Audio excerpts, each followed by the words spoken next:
warahmatullahi wabarakatuh. Perkenalkan, nama saya Nia Ramadhani dari 10 akuntansi dulu. Tugas sejarah proklamasi kemerdekaan Indonesia dan terbentuknya pemerintahan Indonesia. Peristiwa Rengas Dengklok sampai penyusun teks proklamasi kemerdekaan.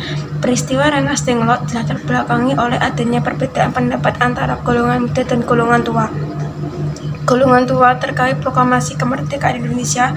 Di satu sisi lain, golongan muda ingin cepat memerdekakan Indonesia tanpa campur tangan Jepang, dan di sisi lain, golongan tua menginginkan kemerdekaan Indonesia dikonsultasikan dengan Jepang dan diolah dalam PPKI untuk menghindari pertumpahan darah.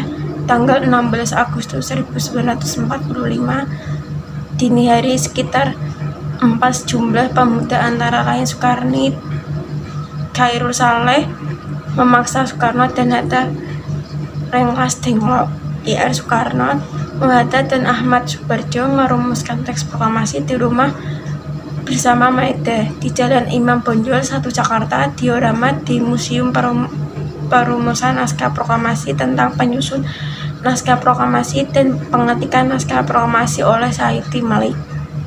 Proklamasi kemerdekaan Indonesia. Setelah penyusun teks proklamasi, maka mereka menentukan tempat pembacaan awalnya di lapangan IKD, tetapi dipindah ke halaman rumah Soekarno di Jalan Pegangsaan Timur nomor 56 Jakarta. Akhirnya proklamasi dibacakan tempat jam 10.17 Agustus 1945. Alasan dipindah dan lapangan IKD ke halaman rumah Soekarno karena lapangan IKD dikhawatirkan akan ada bentrokan dengan tentara Jepang yang telah dihalangi oleh pasukan Jepang karena mereka sudah mencium kegiatan daripada pemuda.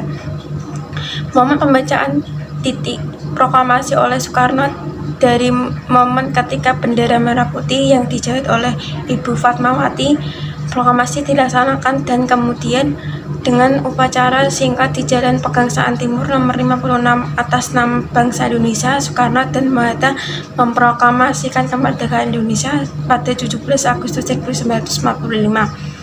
Berita tentang proklamasi akhirnya disampaikan melalui siaran radio yang menerima teks proklamasi kemerdekaan dari wartawan kantor berita Diume dan disiarkan oleh Yusuf Rono Diporo.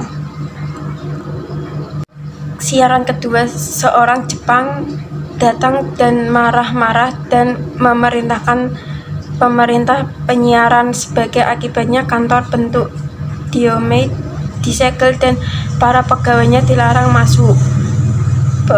Pembaca penyiapan ikut disegel. Akhirnya Yusuf Radiponegoro, pembaca berita Diume, membuat pemancar nari di Mentena 31 sehingga berita proklamasi kemerdekaan Indonesia tetapi bisa disebarkan kemudian dalam surat kabar, pamflet, poster, juga cerita, coretan-coretan gerbang kereta.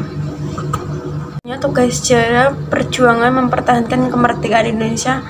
Pertempuran Ambarawa. Latar belakang, pada 20 Oktober 1945, pasukan sekutu dipimpin oleh Brigadir Jenderal Bethel tiba di Semarang untuk mengurus tawanan perang Jepang. Pasukan Nica yang membonceng pasukan sekutu mempersenjatai para tawanan perang Jepang. Jalannya pertempuran. Pada 26 Oktober 1945, pertempuran terjadi antara pasukan sekutu dengan tentara keamanan rakyat. Pada 2 November 1945, Presiden Soekarno Abadi menghilang dan segera melakukan perundingan dengan Brigadir Jenderal Bethel untuk menghentikan pertempuran. Terjadi kesepakatan antara Presiden Soekarno dengan Brigadir Jenderal Bethel. Pada 20 November 1945, terjadi kembali pertempuran antara sekutu dengan teks akibat pelanggaran kesepakatan oleh sekutu yang menambah jumlah pasukan di Magelang. Letty Sudirman gugur dalam pertempuran tersebut dan digantikan Kolonel Sudirman. TKR berhasil mendesak pasukan sekutu. Puncaknya pada 15 Desember 1945, TKR berhasil merebut kembali Ambarawa serta mengusir pasukan sekutu dari Amerika Serikat ke Semarang. Pertempuran Surabaya. Latar belakang pada 25 November 1945, pasukan sekutu mendarat di Surabaya di bawah pimpinan Brigadir Jenderal Malbi dengan tugas utama melepaskan para tawanan perang Jepang. Pasukan sekutu menyebarkan pamflet yang meminta agar rakyat Surabaya menyerahkan senjata yang telah dirampas dari pasukan Jepang. Jalannya pertempurannya. Pada 27 Oktober 1945, para pemuda melakukan serangan baik dan berhasil merebut instansi perintah tersebut. Pada 30 Oktober 1945, Brigjen Malbi yang sedang berpatroli menggunakan mobil bak tertembak hingga tewas. Sekutu mengeluarkan ultimatum agar rakyat Surabaya menyerah tanpa syarat. Sekian dari saya. Wassalamualaikum warahmatullahi wabarakatuh.